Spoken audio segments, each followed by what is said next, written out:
আসসালামু আলাইকুম। এখন শুনবেন সংবাদ শিরোনাম। ঢাকা ময়মনসিংহ রুটে চলছে অনির্দিষ্টকালের বাস ধর্মঘট। যাত্রীর সাথে চালক হেলপারের বিরুদ্ধের জের, ভোগান্তিতে 5 জেলার চলাচলকারীরা। চাকসু নির্বাচনে উৎসবমুখর ক্যাম্পাস, কাল শেষ হচ্ছে প্রচারণা।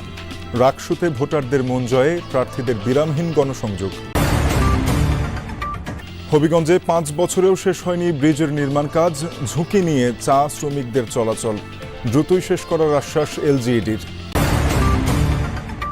একযোগে সারা দেশে প্রথমবারের মতো মাসব্যাপী টাইফয়েড টিকাদান ক্যাম্পেইন শুরু। 9 মাস থেকে 15 বছর বয়সীরা পাবে প্রতিষেধক গ্রহণের সুযোগ। এতক্ষণ শুনছিলেন সংবাদ শিরোনাম, এবার বিস্তারিত। যাত্রীর সাথে চালক হেলপারের বিরুদ্ধের জেরে অনির্দিষ্টকালের জন্য ঢাকা ময়মনসিংহ রুটে বাস চলাচল বন্ধের ঘোষণা দিয়েছে মোটরযান মালিক সমিতি ও জেলা মোটর শ্রমিক ইউনিয়ন। সকাল থেকেই ছেড়ে যায়নি দূরপাল্লার কোনো বাস। বন্ধ রয়েছে ময়মনসিংহ হয়ে ঢাকাগামী শেরপুর, জামালপুর, নেত্রকোনা, কিশোরগঞ্জ সহ 5 জেলার বাসও। এতে চরম ভোগান্তিতে পড়েছেন যাত্রীরা। গন্তব্যে যেতে না পেরে ফিরে গেছেন অনেকে। কেউ কেউ বিকল্প উপায়ে যাওয়ার চেষ্টা করেছেন।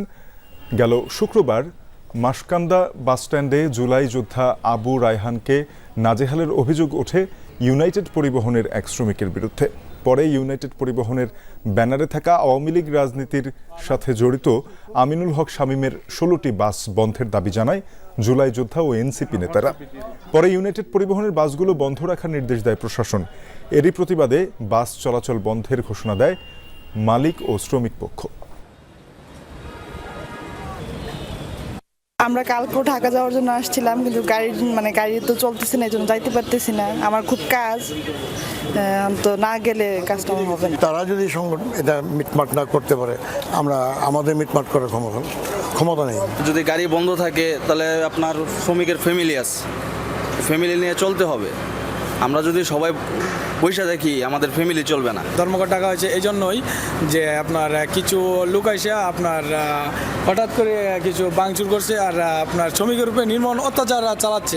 চট্টগ্রাম বিশ্ববিদ্যালয় কেন্দ্রীয় ছাত্র সংসদ চাকসু নির্বাচনের বাকি আর মাত্র 2 দিন। শেষ মুহূর্তে ভোটারদের মন জয়ে সকাল থেকে গভীর রাত পর্যন্ত গণসংযোগ করছেন প্রার্থীরা। আবাসন, যাতায়াত, নিরাপদ ক্যাম্পাস এবং গবেষণাকে প্রাধান্য দিয়ে নিজেদের ইশতেহার ঘোষণা করেছেন বেশিরভাগ প্যানেলের প্রার্থীরা। তবে ভোটাররা বলছেন প্রার্থীদের যোগ্যতা বিবেচনায় ভোট দেবেন তারা। চাকসু নির্বাচনে এখন পর্যন্ত 14টি প্যানেল ঘোষণা করেছেন প্রার্থীরা। নির্বাচনে কেন্দ্র ও হল সংসদ মিলিয়ে 907 জন প্রার্থী প্রতিদ্বন্দ্বিতা করছেন। আগামী 15 অক্টোবর অনুষ্ঠিত হবে ভোট গ্রহণ। এবার ভোট সংখ্যা 27,521। রাজশাহী বিশ্ববিদ্যালয় কেন্দ্রীয় ছাত্র সংসদ রাকসু নির্বাচনের বাকি আর মাত্র 3 দিন। শেষ মুহূর্তে ভোটারদের মন জয় করতে গণসংযোগ করছেন প্রার্থীরা। সকাল থেকে আবাসিক হল, পরিবহন মার্কেট, শহীদ মিনার প্রাঙ্গণ সহ ক্যাম্পাসের বিভিন্ন স্থানে যাচ্ছেন তারা। দিচ্ছেন ক্যাম্পাসের বিভিন্ন সমস্যা সমাধানের আশ্বাস। 14 অক্টোবর পর্যন্ত চলবে প্রচারণা। ভোট গ্রহণ অনুষ্ঠিত হবে আগামী 16 অক্টোবর।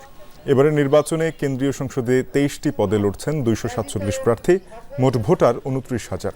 দীর্ঘ 35 বছর পর হতে যাচ্ছে এবারের রাকসু নির্বাচন।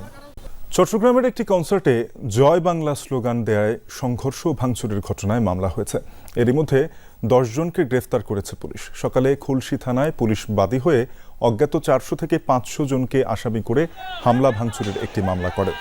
এর আগে শনিবার রাতে নগরের জেইসি কনভেনশন সেন্টারে Honda Hornet 2.0 fun and rock ফেস্টে হামলা ভাঙচুর হয়। প্রত্যক্ষদর্শীরা জানান, কনসার্টটি সবার জন্য উন্মুক্ত থাকায় ভেতরে প্রবেশ করা নিয়ে সিকিউরিটির সাথে শুরু থেকেই বাগবিতণ্ডা হচ্ছিল।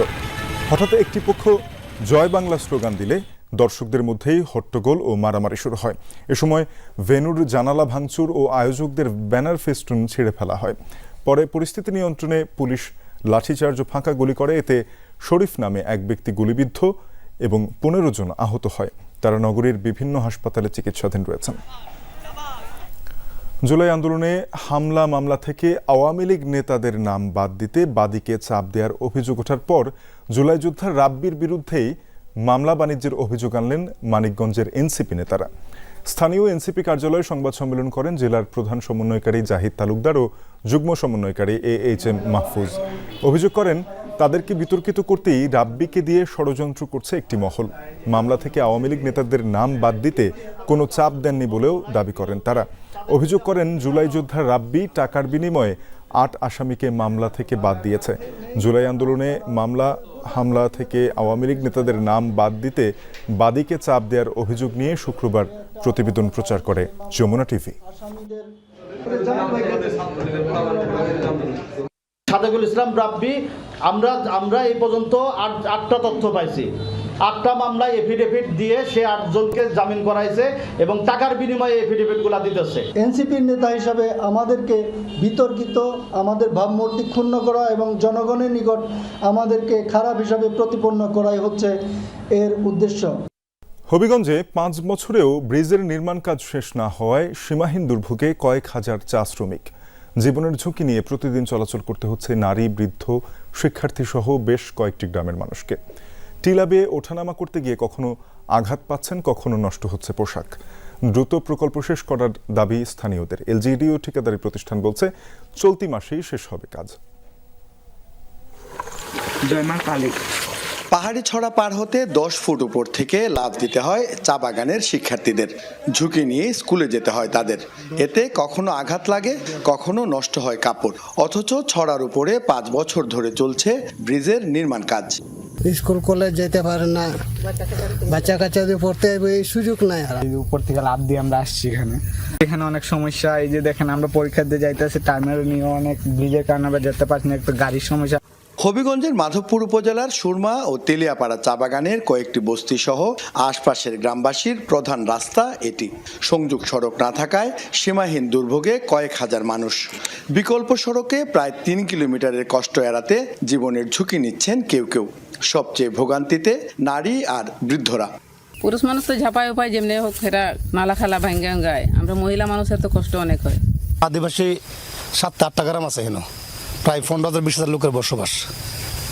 সরকারের প্রায় 3 কোটি টাকার বাজেট এটা, তারপরে তার কোন কাজের গতি নাই। 2020 সালের মাঝামাঝিতে তেলিয়াপাড়া শাহপুর সড়কে 45 মিটার ব্রিজের নির্মাণ কাজ শুরু করে স্থানীয় সরকার প্রকৌশল বিভাগ। প্রায় 3 কোটি টাকা ব্যয়ে কাজের দায়িত্ব পায় মেসার্স হাসান এন্টারপ্রাইজ। এলজিইডির নথি অনুযায়ী 2022 সালের নভেম্বরে কাজ শেষ হওয়ার কথা, অথচ 5 বছরেও শেষ না হওয়ায় ক্ষুব্ধ স্থানীয়রা। তো এটা খাস কইরে সেটা কন্ট্রাক্টর বাইকে গেছে এখন খাস করে না, দাঁড়িটা কিতা সিজন আইলে ঠিক করুম। আমরা চাই কি সরকার আমাদের জন্য একটা ভালো সড়ক পথ কইরা দিক, যাতে আমরা যাতায়াতের জন্য একটু সুযোগ সুবিধা হয়। বেশিরভাগ কাজ শেষ হলেও সংযোগ সড়ক না থাকায় ব্রিজটি ব্যবহারের অনুপযোগী। ঠিকাদারি প্রতিষ্ঠান ও এলজিইডি বলছে চলতি মাসেই শেষ করা হবে নির্মাণ কাজ। বৃষ্টি কমলে আমরা এটা কইরা দেব। এলজিইডি থেকে প্রোডাকশনের ব্যবস্থা করেও না, যদি করতে হন আমি নিজেই কইরা জীবনে ভাব করছিলাম, আল্লাহ মোচন করুন। অক্টোবরের মধ্যে তাকে কাজ সমাপ্ত করার জন্য সময় বেঁধে দেওয়া হয়েছে। এই সময়ের মধ্যে কাজ সমাপ্ত না করলে ঠিকাদারি লাইসেন্স ডিবার সহ জরিমানা সহ লাইসেন্স চুক্তি বাতিল করার প্রয়োজনীয় পদক্ষেপ গ্রহণ করা হবে। এরই মধ্যে 2 কোটি 42 লাখ টাকার বিল উত্তোলন করেছে ঠিকাদারি প্রতিষ্ঠান।